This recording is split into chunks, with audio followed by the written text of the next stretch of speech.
special community. So let's give Rasanath a very big round of applause.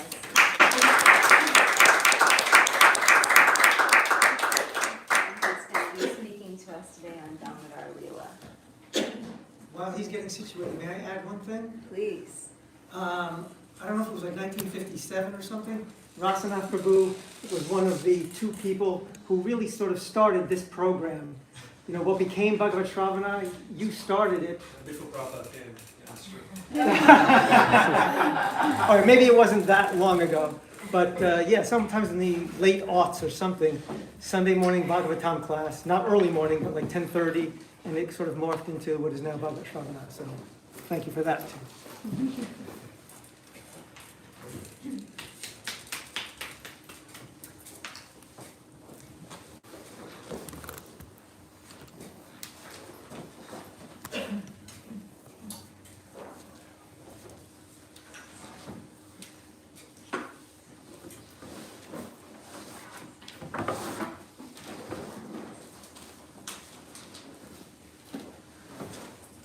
Anyone here for the first time? Welcome, what's your name? Jason. Jason, nice to meet you. Are you traveling? Do you live in New York? Recently moved, yeah. Recently moved to New York. And how did you hear about the Bhakti Center? I'm a tabla player, and I play Saraswati Veena, so... Oh, beautiful. Yeah, so it's, definitely, I feel like I'm amongst company. Well, thank you. Thank you. Thank you for coming here. Thank you for giving us your company. Jason, right? Yes, Jason. So this is, most of you are regulars for this program. And so I just wanted to set the container for our conversation today. So we will be entering into a text called the Srimad Bhagavatam, or the Bhagavat Purana, which is considered to be the graduate study of the Gita, and discuss something very specific that happened today on the day of Diwali, which not a lot of people know, because practitioners of Bhakti have heard about this many times. There is a lot of relevance to this day, and to the specific episode that we're going to discuss today. So before we begin, we will recite some prayers to invoke the blessings of all the teachers in the tradition, so that we may immerse ourselves in their teachings as we enter into our discussion. So those of you who know can follow along, or you can just pay oral reception and take the words in. Om Ajnanatirandasya Gyananjana Shalakaya Chakshurunmilitam Yena Tasmai Shri Gurave Namaha Shri Chaitanya Manobhishtam Stapitam Yena Bhutale Swayam Rupa Gadavahyam Gadati Swakalantikam Vandeham Shri Guru Shri Yudhapadakamalam Shri Guru Vaishnavamscha Shri Rupam Sakrachatam Sahagana Raghunathanvitam Tam Sajivam Sadvaitam Savadutam Parijana Sahitam Krishna Chaitanya Devam Shri Radha Krishna Balavan Sahagana Lalita Shri Vishakhanvitamscha Namo Om Vishnupadaya Krishna Prishtaya Bhutale Srimate Bhaktivedanta Swami Niti Namine Namaste Saraswate Deve Gauravani Pracharine Nirvishesha Shunyavadi Paschatya Deshatarine Jai Shri Krishna Chaitanya Prabhu Nityananda Shri Advaita Gadadhara Srivasadi Gaura Bhakta Hare Krishna Krishna Krishna Hare Hare Hare Rama Rama Rama Hare Hare.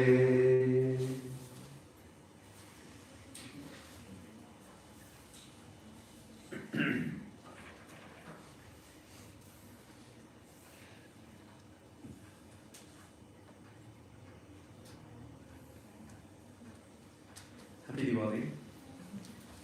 Welcome to Bhakti Center. As I mentioned earlier, today is a very, very special day. In a very special month. It's this month of Kartik in the Vedic calendar is considered to be the most auspicious time for spiritual practice.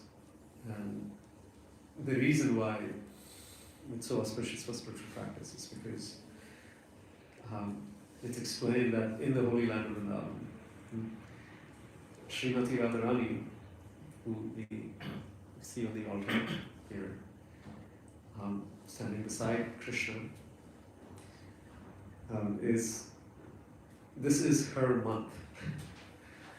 And in her month, she is so magnanimous that any practice that we perform from the point of view of serving Krishna and his devotees is magnified several times. It's amplified several times. It's almost like a window opens for us to make incredible spiritual advancement.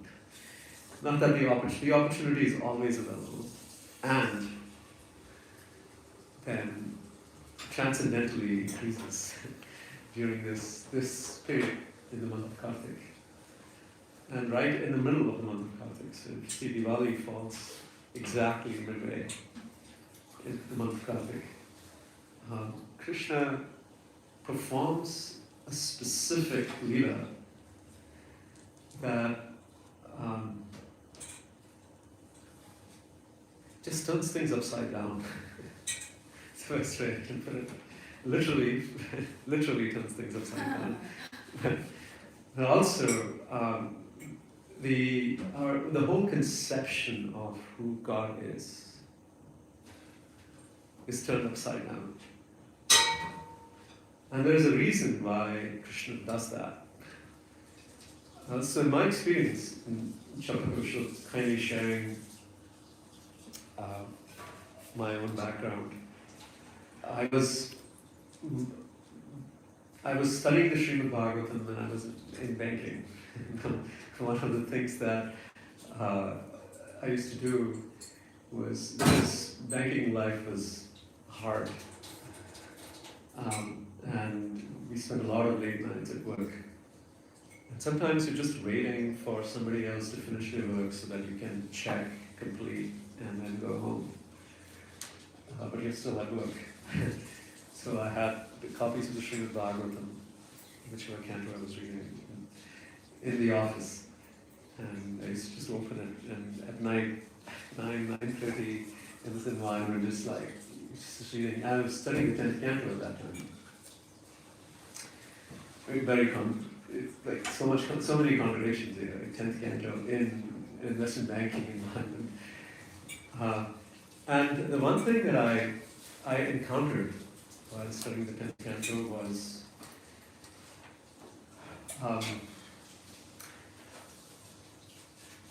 I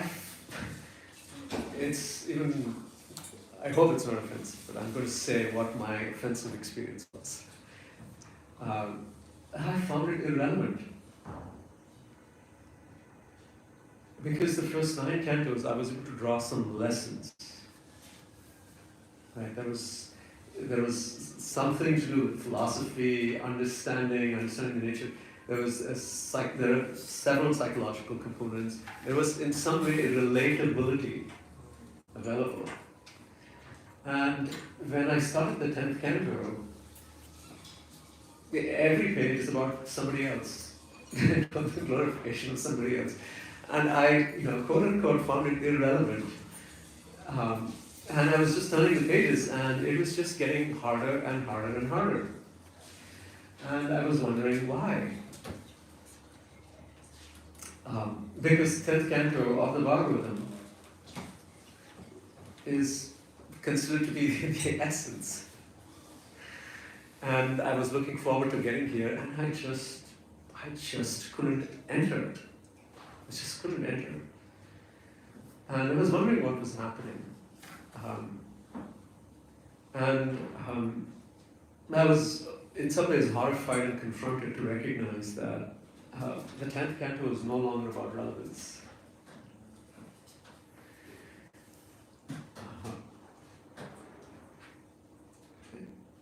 Because Srimad Bhagavatam begins with the third verse of the Srimad Bhagavatam. Dharmo pro jita kaitava atra paramo nirmatsaranam sanam. That all forms of kaitava dharma, all forms of what we think are dharma, you could call it duty, you could call it religion, you could call it self-help, it all falls in the bucket of kaitava dharma according to the Srimad Bhagavatam. And it's said that Srimad Bhagavatam transcends any form of kaitava dharma. And the reason for that is there is only one thing that it is driving towards, and that is the experience of pure bhakti, which, from a point of view of the false ego, that's the last thing the false ego wants or desires.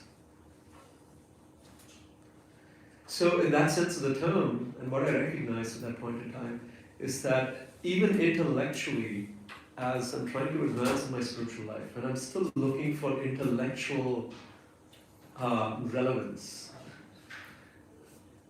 and it's still from the perspective of the false ego, when you enter the 10th canto, you cannot, and there is no reconciliation, there is no like, okay, let me understand how this is happening. Krishna just destroys all of it.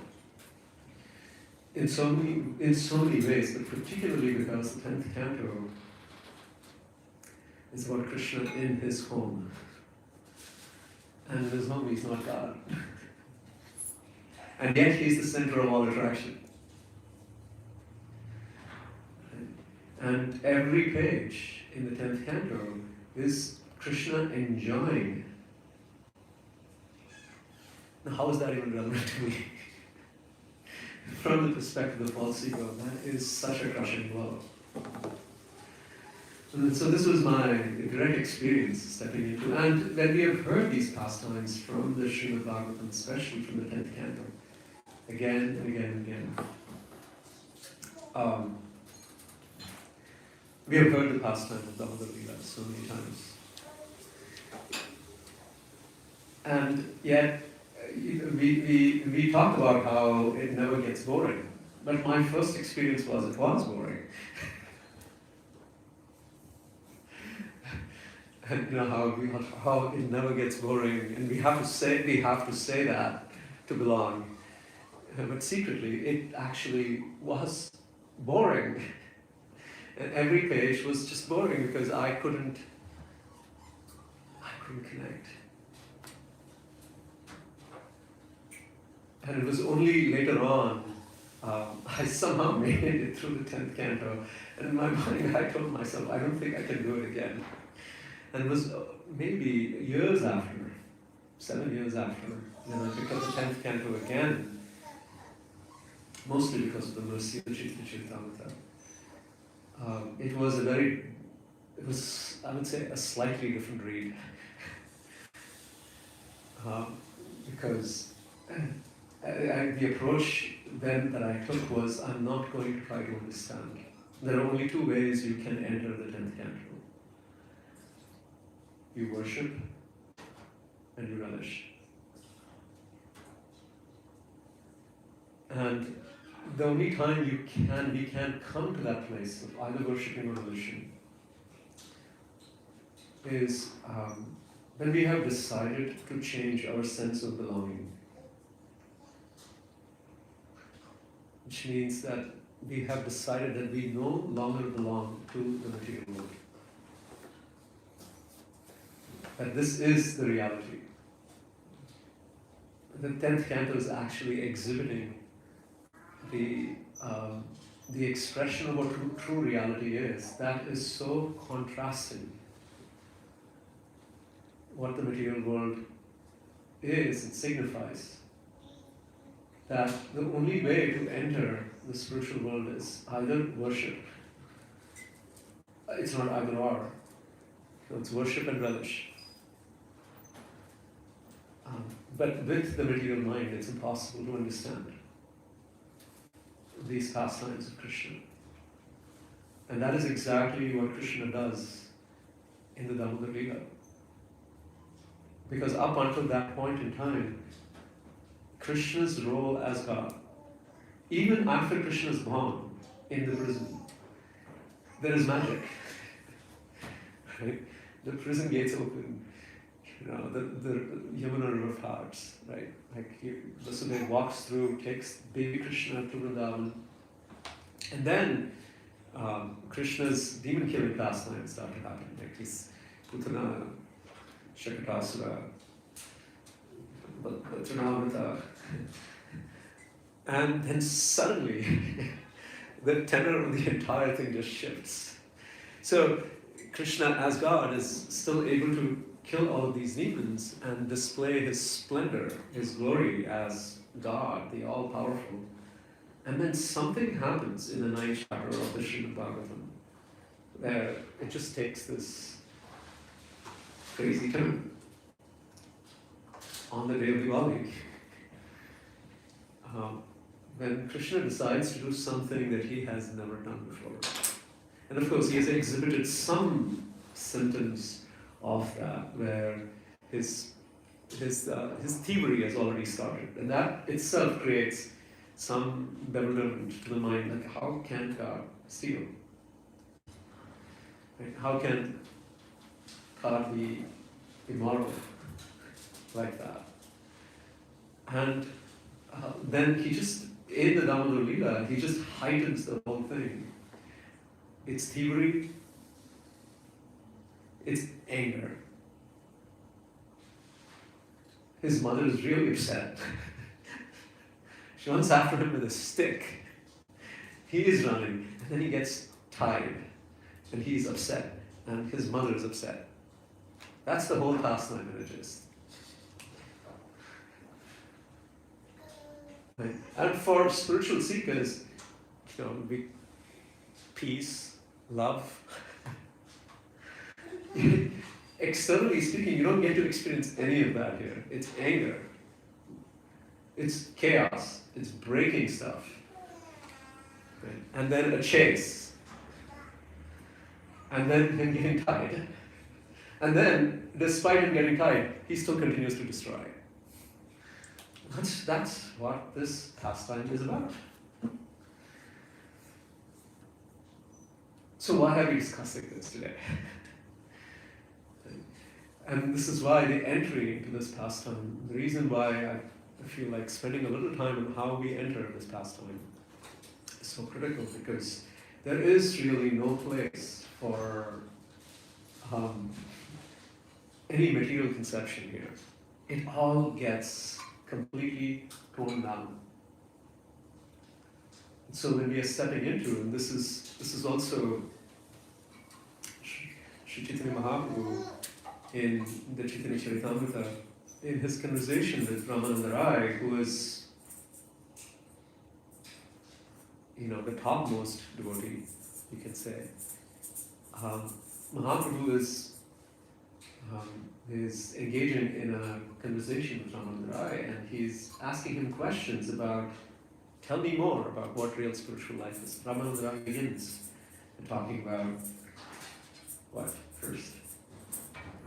Varnashram, that's right, Varnashram. And Mahaprabhu's response is external. And even quotes verses from the Gita. And it's very surprising, because we would consider the Gita to be a text of deepest spiritual wisdom, directly spiritual. And Ramananda Rai quotes Sarva Dharman Parityaja Mamekam Sharanam Vraja, and Mahaprabhu says external. Right? This is external. Tell me something more. Why? Again, because in Vrindavan, there is absolutely no place for the false ego. And any conception of God that doesn't render pure devotional service, it's just not accepted, which is why, and this is also very beautiful, when Mahaprabhu is in South India, he teases Venkata, who is from the Sri Vaishnava tradition. And they form a beautiful friendship. It's actually friendship. You can see they sit down, they read Bhagavat every day together and discuss, and they have formed this friendship that is just so beautiful. And one day, Mahaprabhu looks at Venkata and says, "Tell me, my dear friend, why doesn't your goddess Lakshmi, why does she perform so much tapasya to enter the Rasa Leela? And still she doesn't enter the Rasa Leela. She doesn't get entry to the Rasa Leela." Is so in his mood of awe, his response is, "Well, what's wrong with that?" Right? So he thinks that Mahaprabhu says that she is unchaste because she is the wife of Narayana, and she then is asking to join the Rasa Leela with Krishna. So his response is, well, Krishna and Narayana are the same. So she's not been unchaste. But Mahaprabhu says, no, I'm not talking about chastity. I'm asking you, why did she have to perform so much tapasya and still not get entry into the Rasa Leela? And Venkata is confused. Then he says, "Your God, you should know the answer. You tell me." And so what does Mahaprabhu say? What does Mahaprabhu say? She couldn't give up her attachment to being Lakshmi.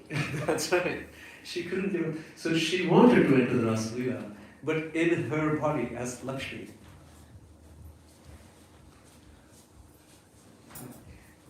And there was no place for that. So that's how strict Vrindavan is. Right? And so we cannot enter Vrindavan with any other mood other than, at least in the beginning, worship and follow in the footsteps of the residents of Vrindavan. Because the conception of God in Vrindavan is just completely different. And through this pastime, Krishna begins to destroy any conception, any false conception of God that we may have, including the conception of morality. Right? Because Krishna says, and what Krishna is demonstrating through these pastimes, is that none of that will help us understand what pure love is. So he chooses the day of Diwali. So with that frame of mind, we will step into this pastime. And I'm going to read a little bit from this really beautiful book by His Holiness Shivaram Swami. It's called Sri Damodar Janani. And this entire book is, it's a pretty voluminous book, I would say, for one pastime. It just begins with Krishna waking up that day and ends with him bringing down the two Yamala Arjuna trees. But it goes into so much detail, drawing on the commentaries of Srila Vishwanath Chakravarti Thakur and Sanatana Goswami. And the details are so incredible. It's stunning. You're just transported into this whole other world, truly. Which is why, to enter into this whole other world, we have to set aside any conceptions. And this is also true that, when you go and watch a movie, as soon as you think in your mind that this is not real, right? You can't, there is no rasa, it's gone, it's lost.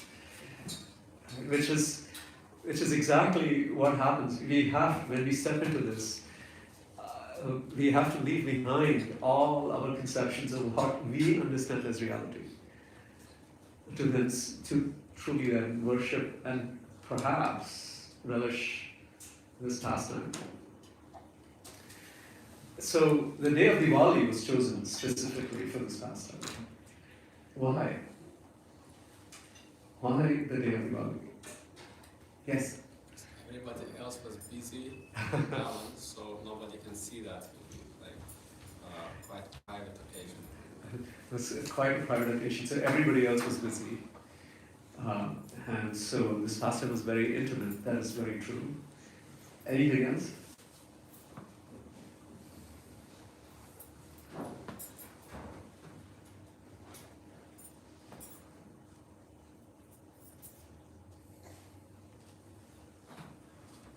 For Krishna to perform his pastimes, the conditions have to be exactly right. Exactly right. To heighten the effect. That's why even when we have to experience something, even like, we watch a movie or even sports, like why do people gather together when, during Super Bowl evening? It's because there is a heightening of rasa, the experience of rasa in an environment. Even materially speaking, we experience that. And the origin of all of this is in Krishna. So for Krishna to relish this pastime, certain conditions have to come together. It's so appropriate. It has to be so rightly done, without which you can't really relish this pastime. So there are three participants in this pastime. And both Vishwanath Chakravarti Thakur and Sanatana Goswami speak about this. There are three participants in this pastime. Can you name the three participants? Krishna, of course. Krishna. Yes. Mother Yashoda. What's that? Very good. Yogamaya. She's very important. Because without her, this pastime can't happen. Yogamaya is the unseen orchestrator of the whole thing. And the reason why Yogamaya's role is so important, even from a practitioner's point of view, is because she lets us in.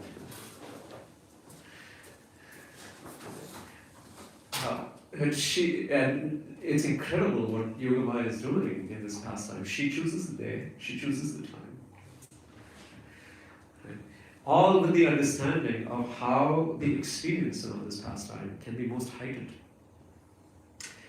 And she chooses based on Krishna's desire the day of Diwali.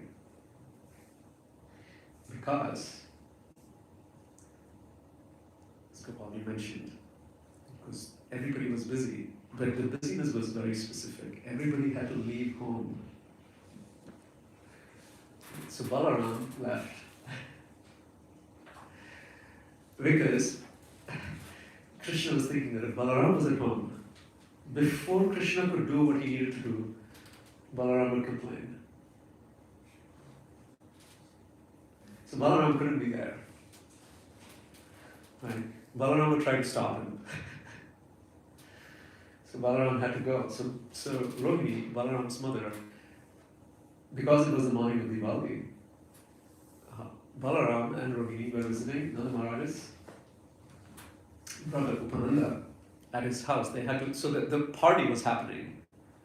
So the party was happening elsewhere. Really, there was a big festival in Nanda Maharaj's brother's house, Upananda's house. And so Balaram and Rohini left very early in the morning, even before Krishna woke up to come. Right? And all the maidservants in Krishna's house, because it was the occasion of Diwali and this big festival was happening in Upananda's house, they were all delegated specifically to go and make all the arrangements at Upananda's place. Right? So, Nanda Bhavan was empty. So why did Rohini have to leave? This was the other thing. Because Krishna wanted no one to stop him. And Krishna also wanted no one to stop. That's right. So if somebody stopped him, because Krishna knew what he was about to do. And you know what is interesting? Krishna had never done this before. he had stolen in the houses of all the other gopis. But he had never stolen in his own house. You know why? Because if he stole in his own house, he couldn't get away with stealing in other people's houses. Because when he came home, Mother Yashoda protected him. Right? Because she had no proof. And what Krishna was about to do today will basically scare him forever, meaning he was taking out his own protection. Right? It was going to be gone. He was going to give her the proof and every reason to punish him. Right? And yet he wanted to experience the height of her love. And this is where it's all crazy making. Right? We can't understand this. How can this be love? This is the orchestration of this entire pastime. So the Diwali was specifically chosen to send everybody else away from this pastime. Right? Only Krishna and Yashoda. And Yogamaya picked the day and the time and the environment, so that Krishna's desire to experience the love of Mother Yashoda, and through that then demonstrate what Vrindavan is all about, can be fulfilled. And so the scene that morning is Mother Yashoda wakes up, and because everybody is gone in the household, she has to churn the butter and make the sweets. And in her mind, she's actually thinking that, nobody churns so she's a perfectionist, by the way. Right? It's very hard to satisfy her, because every time people try to churn butter for Krishna, it's never the quality that she wants. So today she's going to do it herself, all by herself. And she's hoping Krishna will wake up, because then she gets the chance to churn the butter and make things ready. So the consciousness, so she leaves Krishna by the bedside, which is actually very, very, very, very, very hard for her to do. Right? So that she can serve Krishna. And this is what catches Krishna's attention. The fact that she leaves him to churn the butter for him. And the mind of God, this is, so much is happening here. The mind of God is so amazing, so deep, so interesting, is he loves that and he hates that at the same time.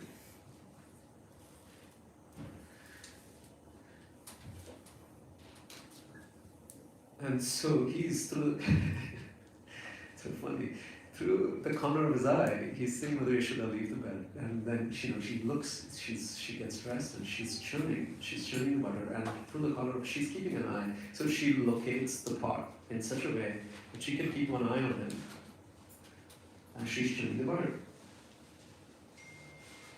And as she's churning the butter, Krishna is looking at her.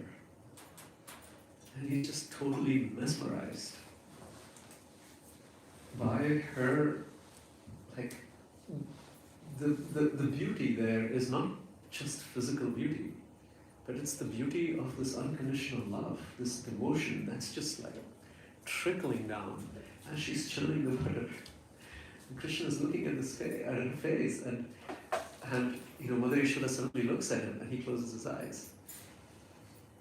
Because he doesn't want her to know that he's woken up, because that will cut short his experience of watching her churn the butter. Because that sight is just so beautiful. Right? So he closes his eyes as if pretending to sleep.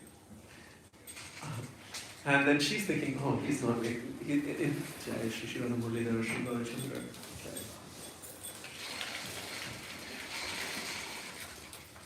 And in his mind, she's thinking, well, good, I just wanted to sleep a little longer so that I can actually finish chanting all this way. And then finally, like Krishna is looking at her, and she doesn't know that Krishna is looking at her, and he's getting amped up. He's getting amped up for multiple reasons. He is relishing her love from a distance. And his relishing of her love is growing and growing and growing. And it gets to a point where he no longer can just stay in bed. And he has to start wailing and crying to call her to come and pick him up. And finally he wakes up and he yawns, and then he just walks up to her, and she notices that Krishna is up. And so she picks up Krishna and she brings him to where she's churning the butter. And she puts him down to churn the butter, and he gets no. He's upset. He wants to be held. He wants to be held. He wants to taste the milk flowing from a breast. And so he's upset, and he gets this close. So he holds the churning rod with his hand. And she can't understand why Krishna is doing this. He just holds the hand and he looks at her, and his eyes are reddish, and he's getting angry. And he's this close to breaking the butter pot. Then Mother Yashoda picks him up and says, okay, let me feed you. You're hungry. And so she's feeding him. And as she's feeding him, he is experiencing, so this is it, right? She has been churning the butter, thinking about Krishna, in separation from Krishna. And so the taste of that milk that is just coming out is sweeter than anything else. And he's tasting it. And then the milk is boiling. So see, look at this, right? If there was somebody else at home at that point in time, Mother Yashoda could have called somebody and said, hey, take the milk off. There's nobody there. So the milk is boiling on the stove. And so Mother Yashoda has to put Krishna down to pick up that pot of milk. And Krishna doesn't like that. And that's an understatement, by the way. Something really intense happens. I'm just going to read a little bit from this book, Sri Damodar Janani.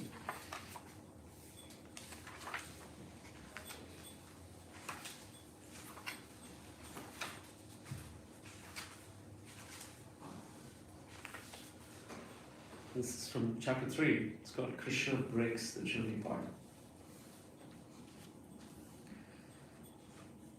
Okay.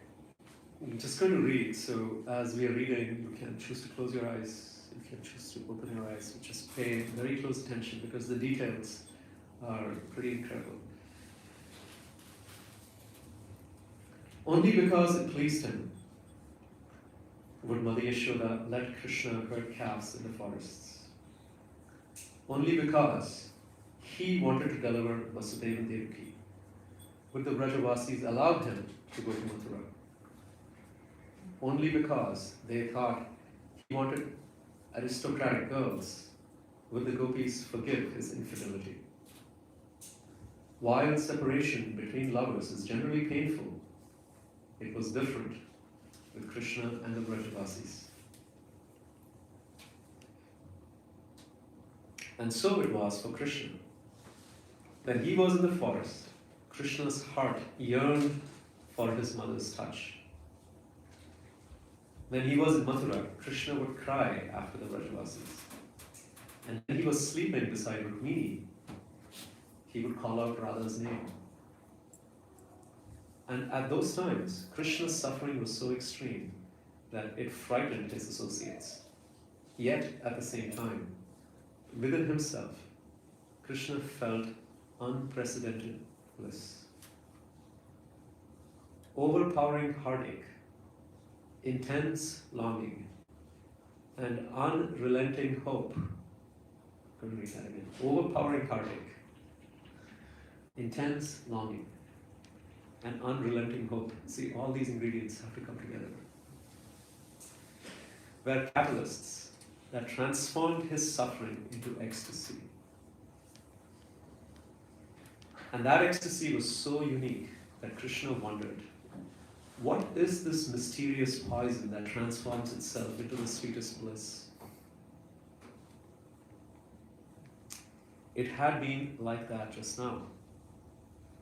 After he had snuggled into Yashoda's embrace, Krishna had become both the victim of neglect and the beneficiary of bliss. It was an extraordinary experience. So Krishna had also not experienced this. It was an extraordinary experience. One that he continued to enjoy until his rebellious mind thought, she has left me for some milk. Following the experience of separation came thoughts of being neglected, and from those thoughts emerged corresponding feelings that stoked the anger of love. Burned thus by the fire of indignation, Krishna boiled like a baby volcano. So the milk was boiling. So it's like, Mother Yashoda had a choice which boiling to choose from. Right? Krishna was boiling too. Mother Yashoda was also a beneficiary of a similar but even more intense sweetness. Upon feeling Krishna, she had tasted the heavenly nectar of his touch. And when she put him down, she drank the abysmal poison of his absence. But as she rushed to save the boiling milk, her ecstasy amazingly increased step by step. Like Krishna, she too was intoxicated by the love of separation. However, because he was the object of love and she the subject, because he was unlimited and she limited, her pleasures, both nectarian and poisonous, were 100 times what? 100 times greater than his. It's amazing that limitation increases the ecstasy. Like, sometimes you think about an artist's work, and they say that the boundaries of the canvas is what actually gives the beauty to the art. Because in a limited space, you have to paint something that has to convey what cannot be contained in so many pages. Right? There is something about limits that increase the experience of love. And the craziness of this is the jiva is trying to become Krishna. And Krishna is trying to experience. Right? What the jiva can actually experience. The potential that the jiva has to experience love. It's crazy. This is this pastime that's conveying that the jiva is actually in a more fortunate position. Because the experience of Mother Yashoda was 100 times more than what Krishna is experiencing. Now this is crazy because this drives. So Krishna is upset. Krishna is upset that he was neglected for milk. So 3 reasons. The third reason is just about to be revealed. The first 2 reasons are Krishna was just tasting her milk. It was so delicious. And that was cut off. Right? So immediate gratification, right? Hanger as its origins. Right here. We all know what the experience of hanger is. Right? Krishna is the original hangry person. And he exhibits it in full regalia, right? So I was just eating. And you just took it off. That was one thing. What did you take? Why did you put me down? For some milk? That's it? Is that, like, that's my importance? You put me down for some milk, right? So that amped up his anger even more. Now, the third reason, he then suddenly recognizes. So, when divine love forced Yashoda to rush to the stove, she was so disoriented that in an invisible way, Yogamaya had to guide her. She didn't know where the stove was. That is how much ecstasy she was experiencing. Now this is where, knowing that his mother's bliss exceeded his own, Krishna felt further deprived.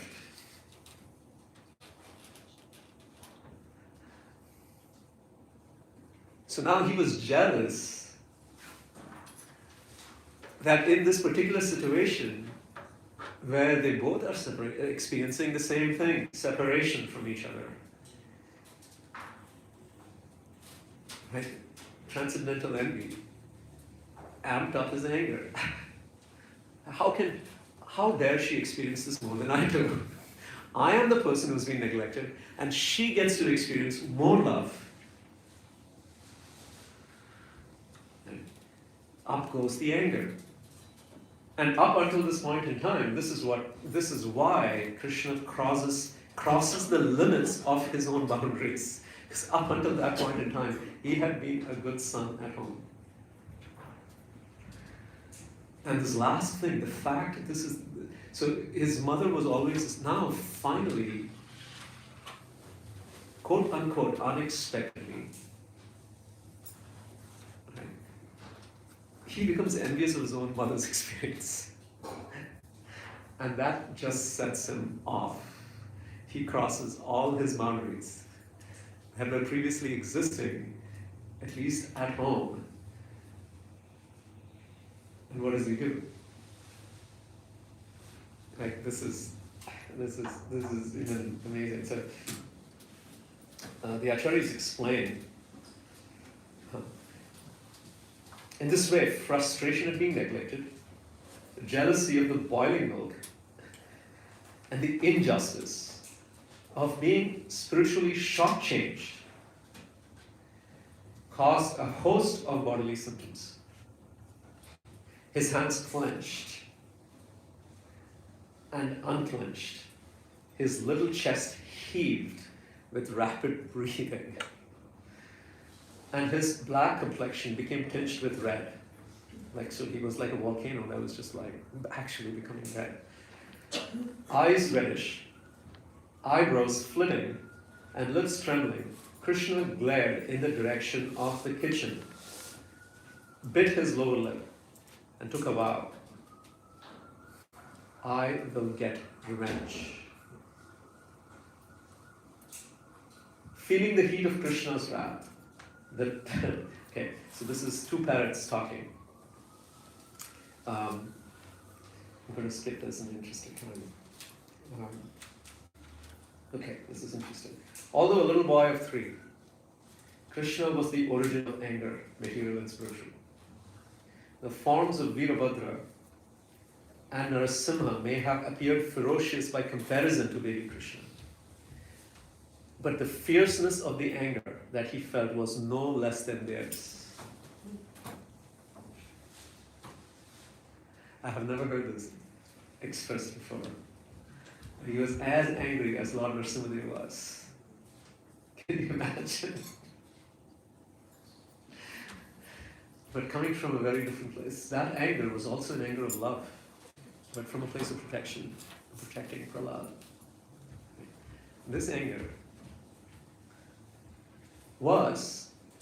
so it's the same paternal affection. Look at the flip side of it. This time, he is the recipient of the paternal affection or maternal affection. Right? When he was in Nrsimhadev, he was giving it.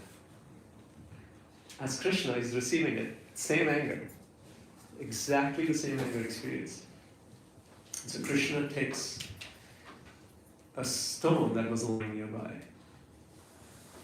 and in his anger breaks the pot of butter.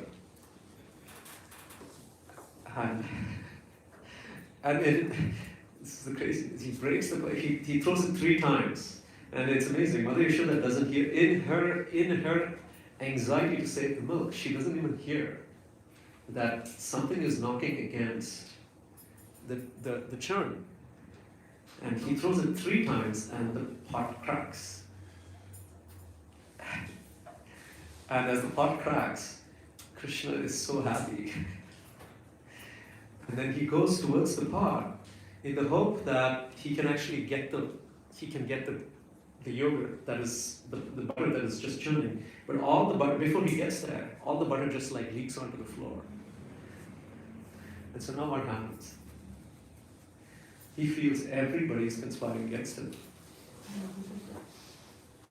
So step by step, this Yogamaya is increasing Krishna's anger. And so Krishna looks at all the butter, it's on the floor. He's so angry, he stands up and starts jumping on the butter and splashing around. So this is like, how kids would do when it rains. Right? It's just, he stands up, he jumps on the butter a bunch of times. Right? At least I get to stomp. Right? And then he looks around and he doesn't know what to do next. Like he's like, this is so much energy that needs to be released. Suddenly what catches his eye is the storehouse that Mother Yashoda carefully locks. She stores all the butter and the yogurt and she's locked it. Right? He looks at the lock. He says, this is what I'm going to do. I'm going to break the lock and get inside. I'm going to stop there. Because I knew we wouldn't be able to cover the entire pastime. And my hope is that today we are starting to, as we, I would really, if you get a chance to, I don't know if this book is still in print. Yes. It is? It is in print. Yeah. If you get a chance to, please purchase this book. And to the rest of the Kartik month, if you can read from this book, it is completely transported. You have to get it from Shiva Swami's website. Okay, yeah, you can get it from Shiva Swami's. We got this copy when it first came out. The artwork is incredibly well done. This is like very limited copies of this book. But I wanted to stop here because I wanted to spend a little time again as we return back to our earthly existence.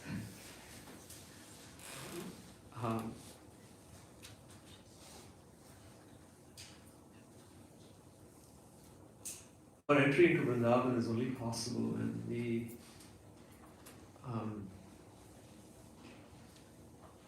can completely relinquish any and all traces of false ego.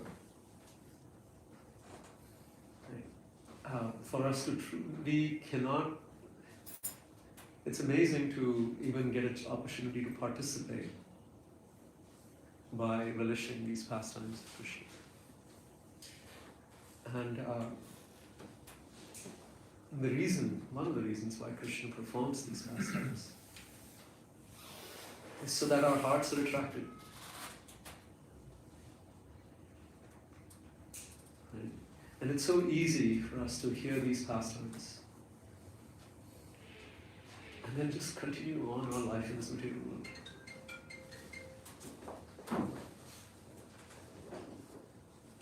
And I think Krishna's hope is that when we hear these pastimes, when we can get to relish even like bits and pieces of these pastimes, the center of gravity of our sense of belonging shifts.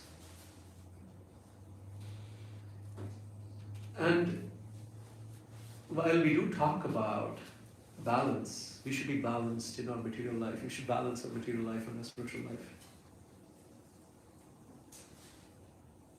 Real spiritual life has no balance. Because the center of gravity has to shift. The balance is only so that we can get to a place where we can let the center of gravity shift. but that's just that's a necessity so that we can actually want deeply to belong in the spiritual world. This is where we are meant to, this is where we are meant to be. And there are so many petty things that can keep us tied here, tied down. So many. But when we encounter them, when we encounter the pain of any material discomfort, let our hope and aspiration be that actually you don't belong here. And whatever is happening, let it, so that it can accelerate. I can fully accelerate my sense of belonging to the spiritual world. Because that's the only way we can ever enter Vrindavan, is when we believe, and that is the beginning of, and again, this is high subject matter, some people would say, well, we shouldn't talk about it. But the idea of Raganuga Sadhana Bhakti, the idea of following in the footsteps of the residents of Vrindavan, is that our sense of belonging has shifted. We no longer want to follow examples in this material world. We want to follow the examples in the spiritual world. We want to follow in their footsteps. That is the beginning of the shift in our sense of belonging. And according to Bhaktivinoda Thakur, who quotes Rupa Goswami, that is the beginning of your devotional service. Is when our sense of belonging is fully shifted. That's where I belong. That's where I want to belong. And that burns, and that just like increases day in and day out. That is where I want to be.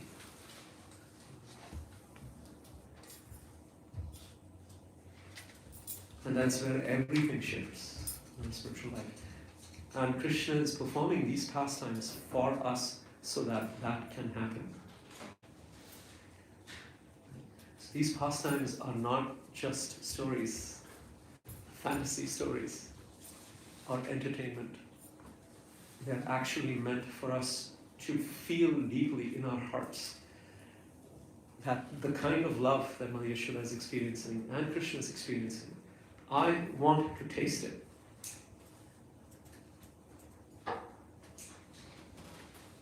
That desperation has to go deep, it's cut really deep. And when it cuts deep enough, then our sense of belonging starts to shift. So today, that's what we, as devotees, as aspiring devotees, we can pray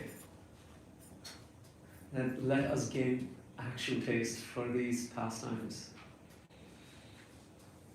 Not so that we intellectually understand them, but we can worship them from our heart and begin to relish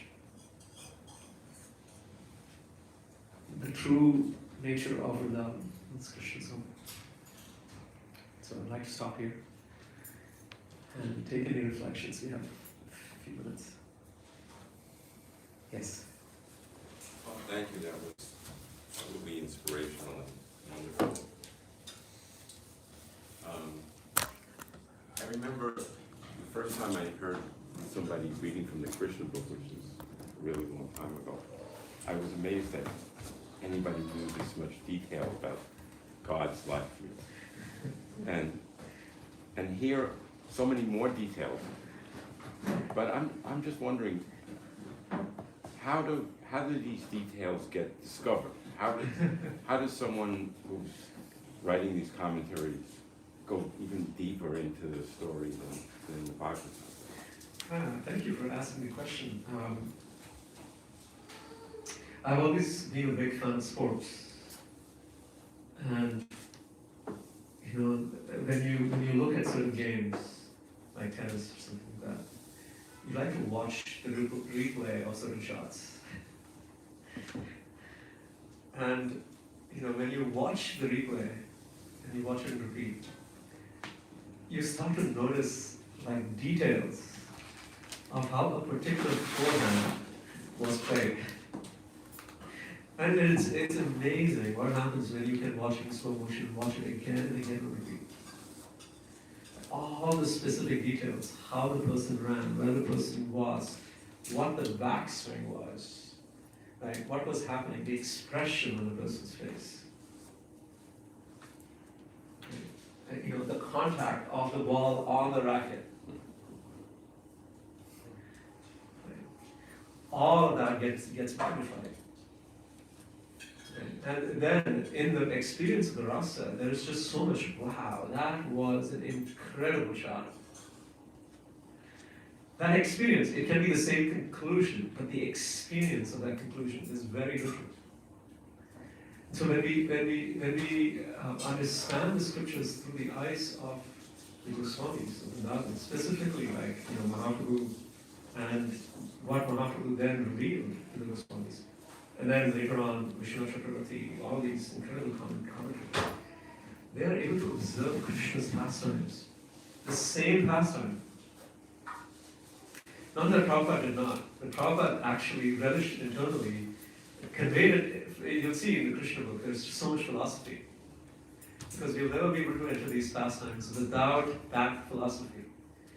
And then what we see also is when the Acharyas commented, it's just pure experience, rasa.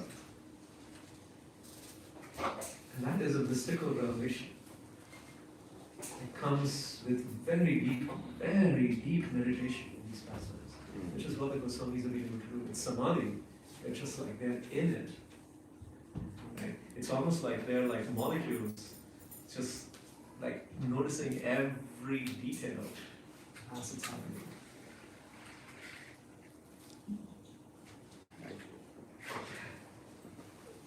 Thank you. See, we have more time. She's stopped. Thank you so much, Rasanath. Shri Bhagavan ki jai. Shri Prabhupada ki jai. Rasanath ki Jai. jai.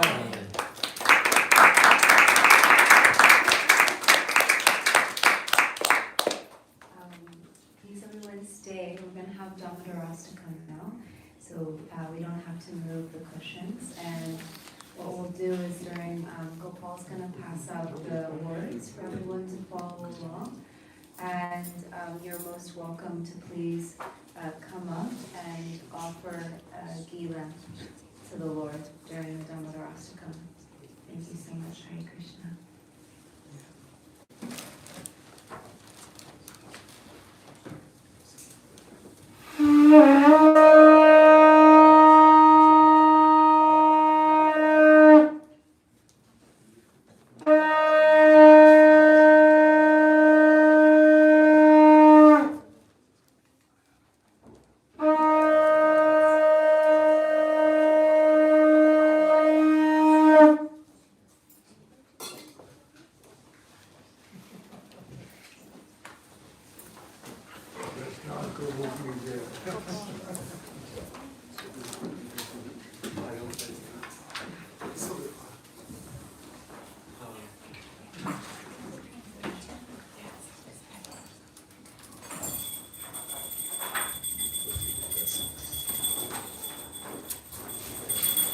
Jai Shri Shri Radha Mulirar ki.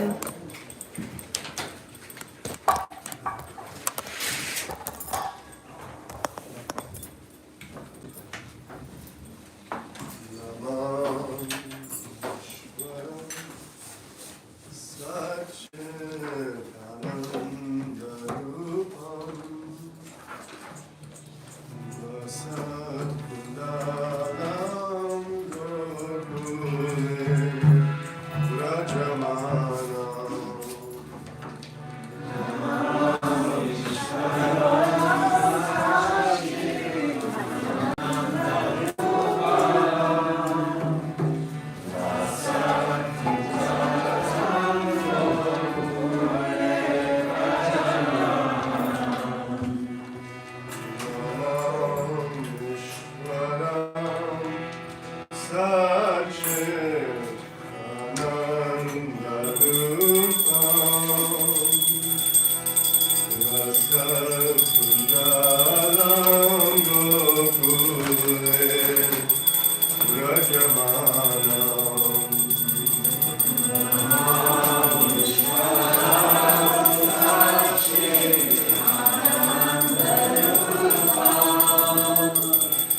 Virastamara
being here for Bhagavat Sravana.